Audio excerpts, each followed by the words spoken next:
Hi students, welcome to the video on management accounting at your fingertips. This is video number 5. In this video, we emphasize on the calculation of various profitability ratios.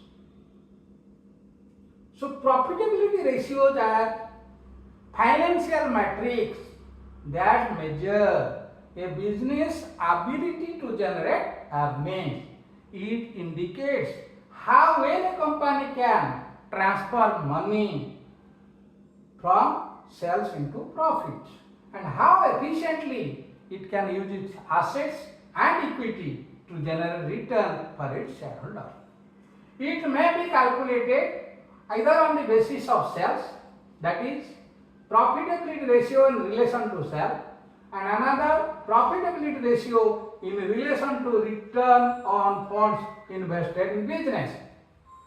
Or in case of profitability in relation to sales, it may be gross profit ratio, operating ratio, operating profit ratio, expenses ratio, net profit ratio, cash profit ratio.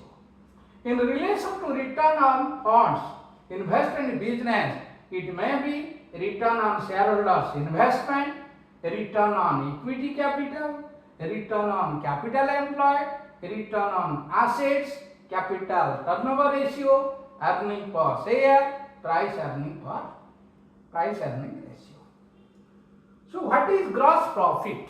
All of you know, in case of trading concern, the credit side shows the net sales and closing stock. Debit side shows opening stock, net purchase or direct expenses.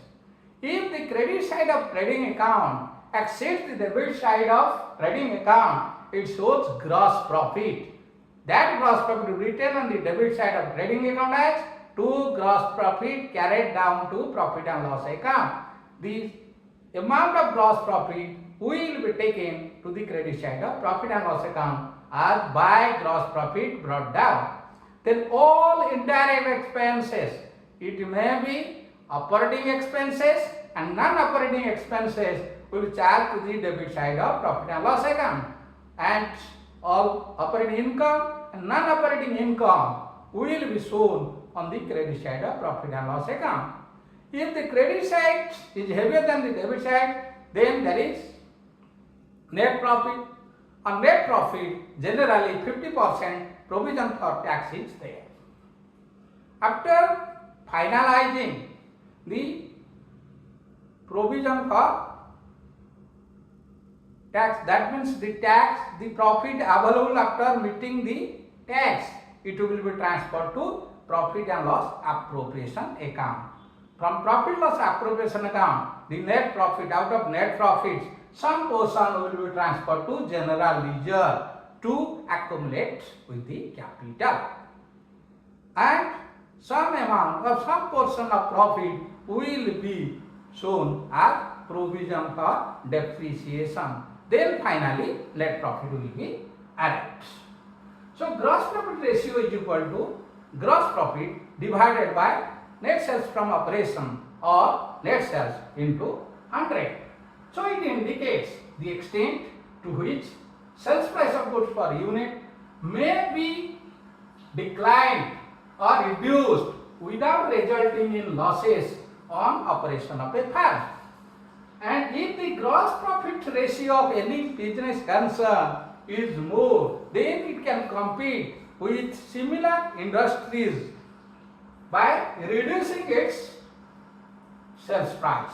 As a result, it can compete in the market. Then operating ratio, it is operating cost divided by net revenue from operation or sales into 100. So what is operating cost? First you have to calculate the cost of goods sold, then add the operating expenses. Cost of goods sold is sales, that means net sales minus gross profit. You will get cost of goods sold. Then operating expenses includes administrative and office expenses, selling and distribution expenses. So This operating ratio indicates the percentage of sales that is consumed by operating cost. Lower ratio indicates more margin, that is operating profit is more to cover interest to financier, income tax to government, then dividend to the shareholder and transfer to reserve to accumulate along with the shareholders capital. Then operating profit ratio. So operating profit is nothing but 100% minus operating ratio. Suppose operating ratio is 80%, then operating profit ratio is 20%. Otherwise, you can calculate the operating profit by taking into consideration net profit, add all non-operating expenses, less non-operating income. That will give you operating profit. So operating profit divided by net revenue from operation or net sales into 100. So companies with high operating profit margins are generally more well equipped to pay for their fixed cost and interest on obligation. Then expenses ratio. It may be related to various expenses ratio. It may be factory expenses in relation to net sales. That means factory expenses divided by net revenue from operation into 100. It may be in relation to administrative office expenses. So administrative office expenses divided by net sales from operation into 100. It may be in relation to selling and distribution overhead or expenses. Selling and distribution expenses divided by net profit operation into 100. That will give you the various expenses ratio. The lower is the expenses ratio, more is the beneficial of the organization. That means net profit will be more. Then net profit ratio, it is net sales, net profit divided by net sales into 100. So it is the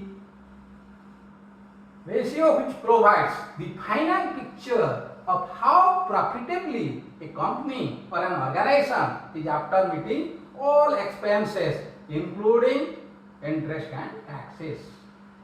Then cash under net profit ratio, while interpreting the net profit ratio, it should be kept in mind that the performance of profits must also be seen in relation to investment, which is the second method. That we will discuss at the profitability ratio in relation to return on funds invested in business.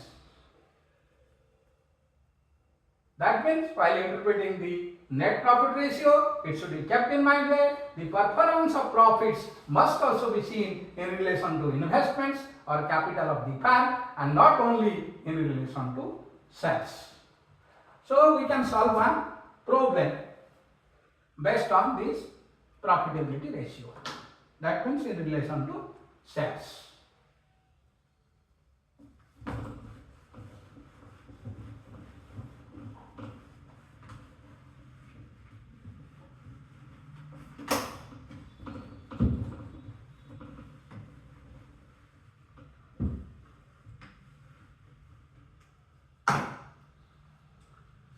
The following is the trading profit and loss account of the following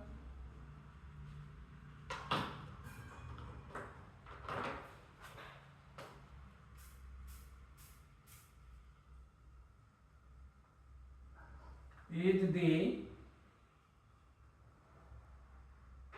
trading and profit and loss account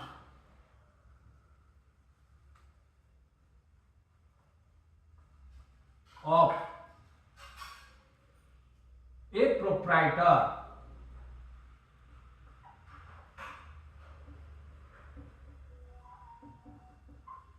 for the year ended or the year ending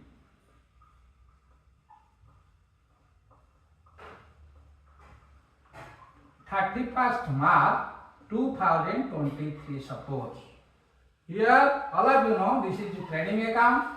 In trading account on the credit side we are writing by net sale. Here by net sale is 50 lakhs. Suppose by sales 50 lakhs.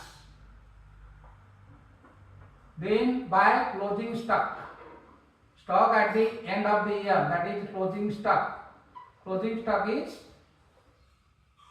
8 lakhs. 8 lakhs.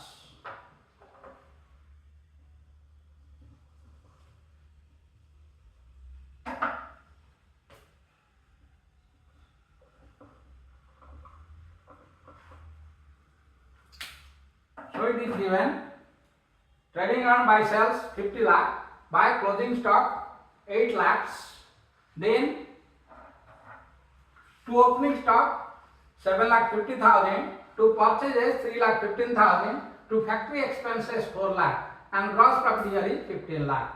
Then gross profit has been carried to the credit side of profit loss account by gross profit brought down 15 lakh, by non-operating income 2 lakh. Here on the debit side, operating expenses are to administrative expenses 5 lakh, to selling and distribution 4 lakh. Then non-operating expenses 1 lakh. Net profit is 7 lakh. So you are required to calculate expenses ratio, gross profit ratio, operating ratio, then operating profit ratio, net profit ratio. First we think about expenses ratio. Under expenses ratio, what is the expense? First is factory expenses. So factory expenses in relation to sales.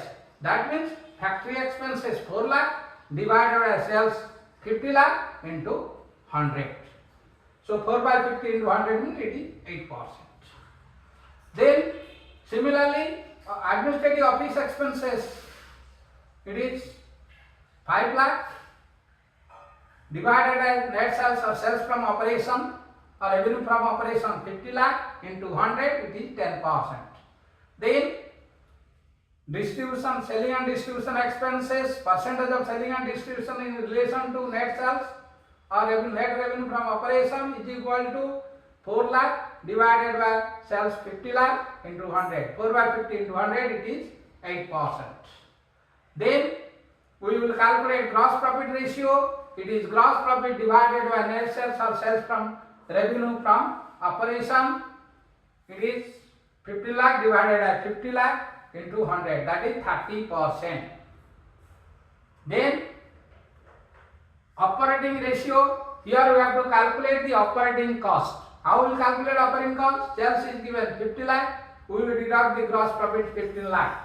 So it is cost of goods sold is sales minus gross profit. 35 lakh is the cost of goods sold. So 35 lakh plus operating expenses, administrative and office expenses 5 lakh, selling and distribution expense 4 lakh. So total is 9 lakh. So 9 lakh, here it is 35. 35 plus 9, 44 lakhs. So operating ratio is equal to 44 lakhs divided by 50 lakh into 100, it is 88%. When operating ratio is 88%, the operating profit ratio is equal to 100 minus 88, that is 12%. Then operating profit ratio can be calculated from net profit also. I told you, you have to take net profit 7 lakh, add non-operating expenses charged to profit loss 1 lakh, that is 8 lakh, minus non-operating income credited to profit loss 2 lakh. So 9 lakh minus 2 lakh, it is 9 lakh minus 2 lakh, it is 7 lakh. So operating profit ratio is equal to operating profit 7 lakh divided by net revenue from operation or net sale 50 lakh. So 7 lakh by 50 lakh, it is 7 by 50 into 100. So it is equal 14%. If you minus deduct from 100 operating profits, operating cost ratio, you will get the same, that is 7 lakh plus 1 lakh, 8 lakh minus 2, 6 lakh, that is 7 lakh plus 1 lakh, 8 lakh minus 2, 6 lakh by 50 lakh, it is 12%, because here it is 88%, here it is 12%. Then net profit ratio, net profit is 7 lakh, 7 lakh by 50 lakh into 100, 7 by 50 into 100 is 14%. So in the next video, we will discuss in relation to return on funds invested in business. Under that category, we will discuss return on shareholders investment, return on equity capital, return on capital employed, return on assets, capital turnover ratio, earning per share, price earning ratio. Thank you for watching the video. Don't forget to like and subscribe video, and also you can share the video to your friends so that everybody will be benefited, and I will get enthusiastic from this to prepare more and more video for you.